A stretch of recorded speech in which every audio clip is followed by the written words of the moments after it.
nostro obiettivo era proprio quello di sensibilizzare i nostri futuri ricercatori e ricercatrici a vedere il processo di creazione della conoscenza come un processo co-creato con la comunità che inizia in laboratorio ma che si conclude nel momento in cui io riesco a trasferire le evidenze che ho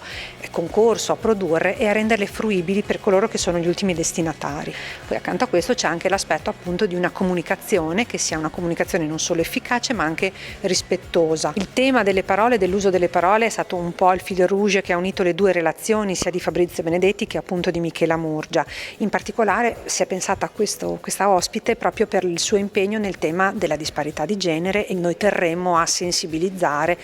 il pubblico e la comunità accademica sulla necessità insomma di porre ancora più attenzione e impegno nel superare alcuni elementi che continuano a rimanere un po' critici. E noi abbiamo lanciato questo concorso fra i dottorandi un pochino più esperti e abbiamo selezionato quelli che ci parevano essere i video che meglio erano riusciti in un molto breve tempo dato a trasmettere il cuore del progetto di ricerca in una modalità fruibile appunto dalla comunità. Il primo sforzo è stato quello di cercare di arrivare a una semplificazione il più possibile, diciamo, per quanto possibile, perché ovviamente i termini tecnici comunque devono essere utilizzati.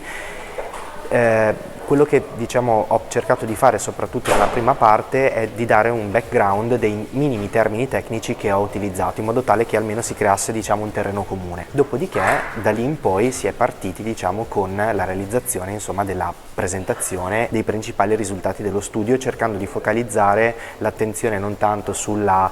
significatività dei risultati, quindi l'elemento statisticamente significativo eccetera, ma piuttosto cercare di dare un input su quelli che possono essere, io essendo anche clinico oltre che diciamo dottorando, i risultati e i risvolti utili appunto per la popolazione. I miei studi si occupano di neurologia e in particolare di alcune malattie che riguardano il sistema nervoso centrale, di cui la più importante è la sclerosi multipla, ma la sclerosi multipla è diciamo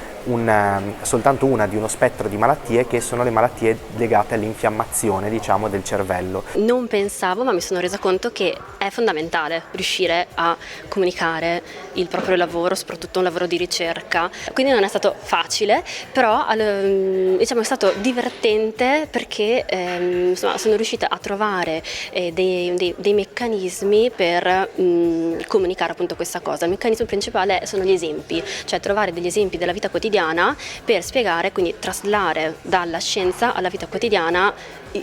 l'oggetto di studio. E così ho riportato questo esempio di questa serata al ristorante dove spiegavo appunto a livello neuroscientifico cosa avviene, quindi a livello cerebrale quali sono i meccanismi per ritrovare gli amici. Appunto sono riuscita a trovare il parallelismo tra quello che faccio e cosa potevano conoscere la cittadinanza insomma in generale.